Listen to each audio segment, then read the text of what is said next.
नमस्कार मित्रों, हमारे चैनल अद्भुत ज्ञान सुविचार में आपका स्वागत है। सुनीता अभी 18 वर्ष में लगी ही थी कि उसके माँ बाप ने उसकी शादी एक सरकारी नौकरी वाले लड़के के साथ करवा दी और 25 वर्ष की उम्र होते होते वो 4 बच्चों की माँ बन चुकी थी और कुछ ही समय में उसके पति का देहांत हो गया। पति के देहांत के बाद चारों बच्चों की जिम्मेदारी उस अकेली माँ पर आ गई। उसको पति की मृत्यु के बाद सिर्फ एक ही सहारा था, वो थी पति की जगह मिलने वाली सरकारी नौकरी। पर पहले का ऐसा रिवाज था कि घर की लड़की बाहर काम करने नहीं जा सकती थी, इसलिए उसके परिवार वालों ने उसे नौकरी करने से मना किया। पर बेचारी माँ नौकरी न करे तो अपने बच्चों को कैसे पालेगी।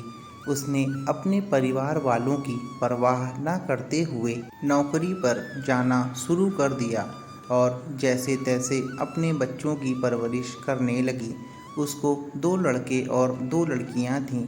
बड़ी लड़की का नाम आशा था और वही माँ के ऑफिस जाने पर अपने भाई बहनों को संभालती थी। धीरे धीरे वक्त बीतता गया और सारे बच्चे बड़े हो गए। दोनों बेटियों की शादी हो गई और एक लड़का बाहर नौकरी करने लगा और छोटा बेटा माँ के साथ ही रहता था। माँ को भी उसके रहते किसी की कोई कमी महसूस नहीं होती थी।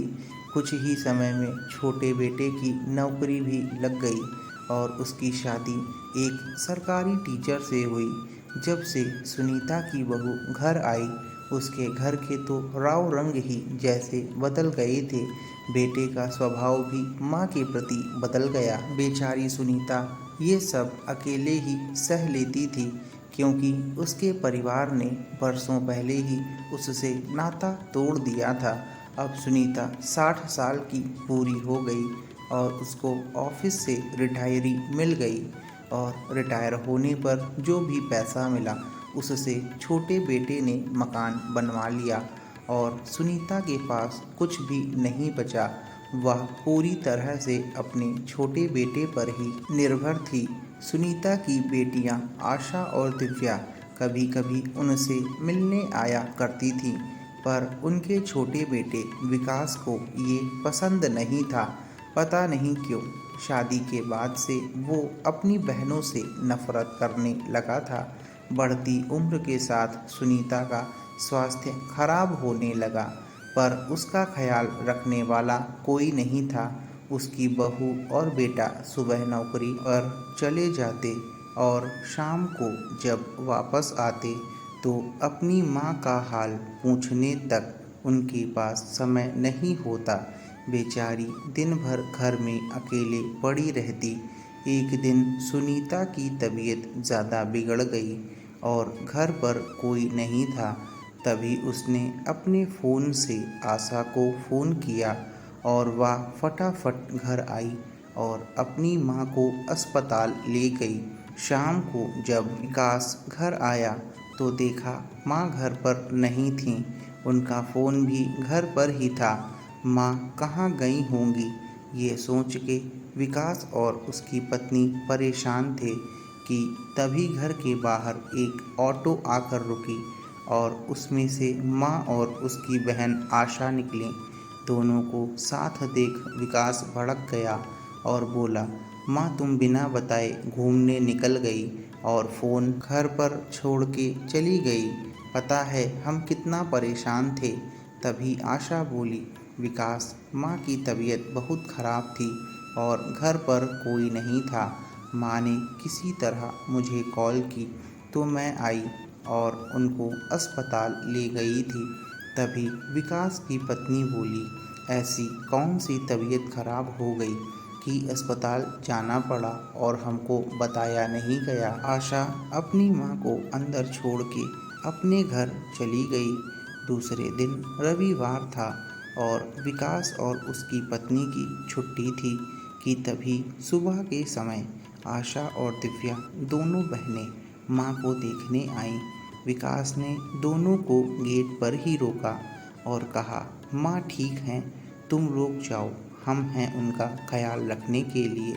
इतना बोलकर उसने दरवाज़ा बंद कर लिया। आशा और दिव्या समझ नहीं पा रही थीं कि विकास ऐसा क्यों कर रहा है, पर दोनों अपने छोटे भाई की इस हरकत को नज़रअंदाज करते हुए अपने घर चली गईं।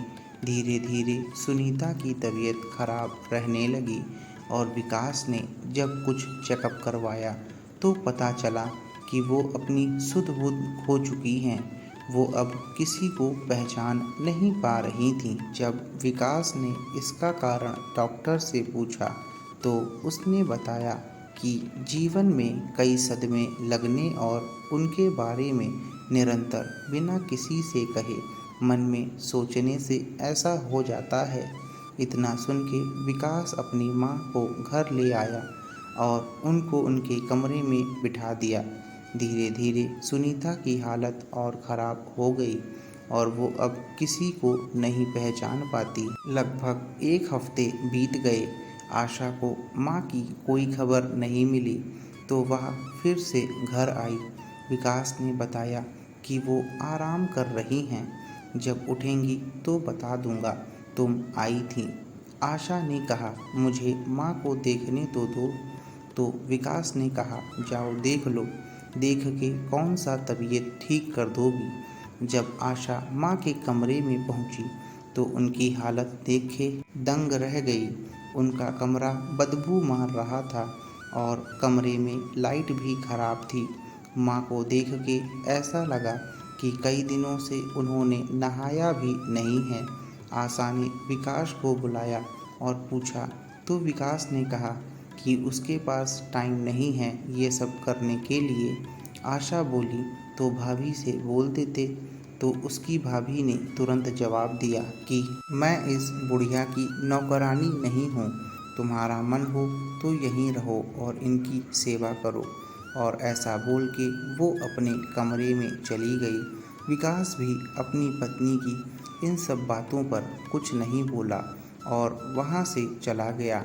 अब आशा ने अपनी माँ को उठाया और उनकी साफ सफाई की, उनको नहलाया और उनके लिए अच्छा सा खाना बनाया, क्योंकि उनकी बहू उनको 2 टाइम खाना भी नहीं देती थी, जिसकी वजह से सुनीता बहुत कमज़ोर भी हो गई थी। विकास भी अपनी माँ के लिए कुछ नहीं सोचता था। सुनीता अब अपनी बेटी को भी नहीं पहचान पाती थी। वो बार बार पूछती, तुम कौन हो और मेरे घर में क्या कर रही हो। और आशा एक ही जवाब देती, माँ मैं आपकी बेटी आशा हूँ। लगभग 1 हफ्ते बीते और माँ की दवाइयाँ ख़त्म हो गई थी तो आशा अपनी माँ को खाना खिला के दवा लेने गई। घर वापस आते समय रास्ते में उसे एक फल का ठेला दिखाई दिया और उसने अपनी माँ के लिए अंगूर लिए, क्योंकि वो उनको बहुत पसंद थे। आशा घर आई और कमरे में जाके माँ को आवाज़ देने लगी, पर माँ नहीं बोली। कई आवाज़ देने पर उसने माँ को हिलाया, पर माँ नहीं उठी। वो समझ गई कि उसकी माँ अब इस दुनिया में नहीं रही। उसने तुरंत अपने भाई विकास को फ़ोन किया और जब वह आया तो वो भी माँ के गुजर जाने पर दुख जाहिर करने लगा और फूट फूट कर रोने लगा। आशा को यकीन नहीं हो रहा था कि उसकी माँ अब नहीं रही। दोस्तों, ऐसे ही होते हैं माँ बाप जो अपने बच्चों के लिए अपने जीवन की कुर्बानी दे देते हैं, जैसे सुनीता ने अपने बच्चों के लिए किया। दोस्तों, माँ बाप हमें सिर्फ एक बार ही मिलते हैं, उनकी सेवा का मौका भी एक बार ही मिलता है, इसलिए कृपया उनकी सेवा करें। उनके द्वारा दिए हुए इस जीवन के महत्व को समझें, उनसे प्यार करें। दोस्तों, आपको कैसी लगी ये कहानी हमें कमेंट में ज़रूर बताइएगा। और अभी तक आपने हमारे चैनल अद्भुत ज्ञान सुविचार को सब्सक्राइब नहीं किया है तो सब्सक्राइब करें और बेल आइकन को दबाना ना भूलें।